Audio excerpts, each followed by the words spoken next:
Hello, this is John Tibbetts, and in the screening room today, I'm interviewing Sean Young, one of the stars of Ridley Scott's new motion picture, Blade Runner. You're also starring with Harrison Ford. Extraordinary motion picture. Did you ever have any idea you would end up after Stripes in a futuristic world of California after the year 2000, playing a most extraordinary kind of character? I would imagine that I thought that, yes, but not necessarily science fiction. Yeah. Science fiction adds a whole new dimension to filmmaking.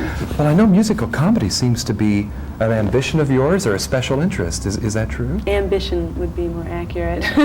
Are you saying then that some of the experience in that direction has yet to come, or are you working on it in musical comedy? I am studying dance and singing and things like that in New York City.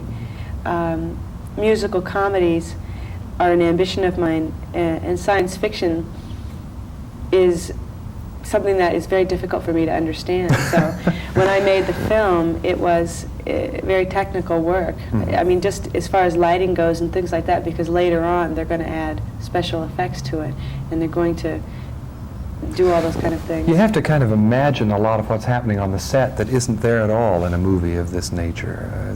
A lot of challenges there upon you as an actress, I would think. Not so much imagining things that aren't there. What's really interesting about the film is that in the year 2014, 21, yeah, it's 2020, I'm going to be alive. I'm going to be alive in the year 2020, and I just hope that I'm not living in a place like that when I finally get to the year 2020, because it's portrayed as more of the deterioration of our society rather than the strengthening of it. And I truly believe that my wonderful country is getting better rather than deteriorating. And Blade Runner shows you in the grip of a nightmare that, who knows, might end up coming to a lot of people in the future.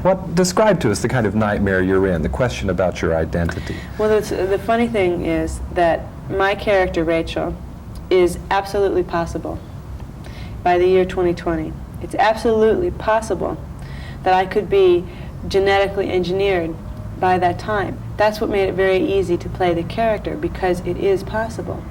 Knowing that was a source of direction for me in the character. You even say to Harrison Ford, possibility here that maybe you too could be genetically engineered. Right. I mean, why not? There were times in the film when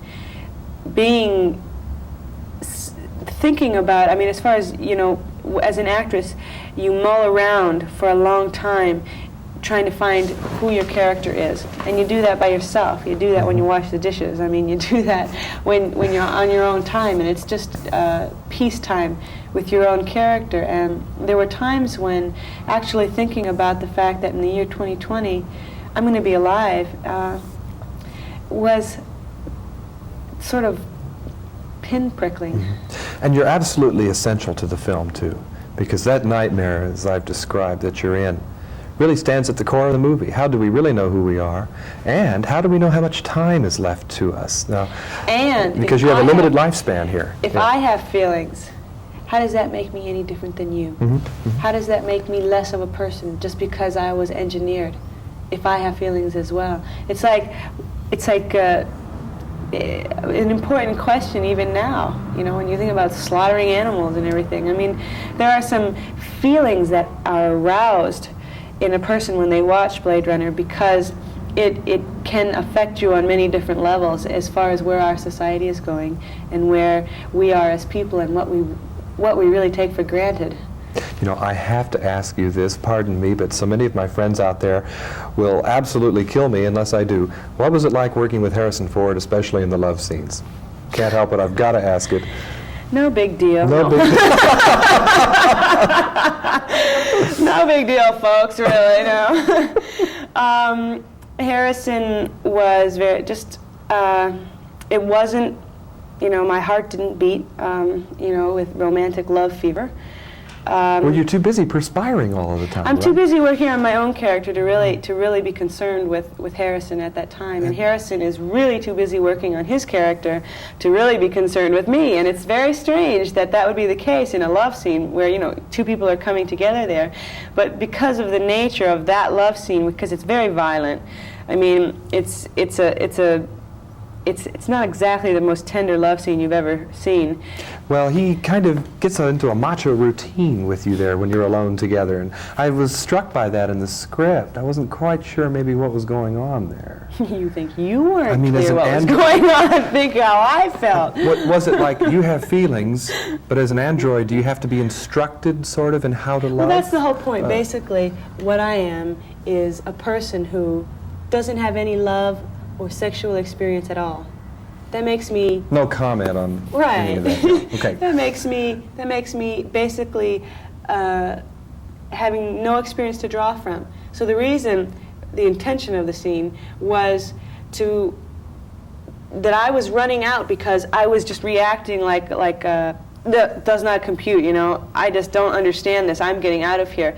For fear, and everybody encounters fear in terms of sexuality and some part of their development as a human being. And I was getting out, and the intention of the scene, the love scene, was for Harrison, for Deckard, to force me to confront my own sexuality as a human being. I think people are going to want to watch for this scene very carefully. It might even arouse some controversy. I'm curious to see what sort of general reaction we get on that. What type of controversy? Well, for example, feminists out there, they might be wanting to jump on a scene like that, saying you play a very vulnerable female character capable of a lot of feelings, but yet the male has to instruct you, that sort of thing. Is that something that never has bothered you about doing that scene? The scene is not a scene I'd want to do over again. No? It's not a scene I'd want to do over again because of the violent intention of the character Deckard.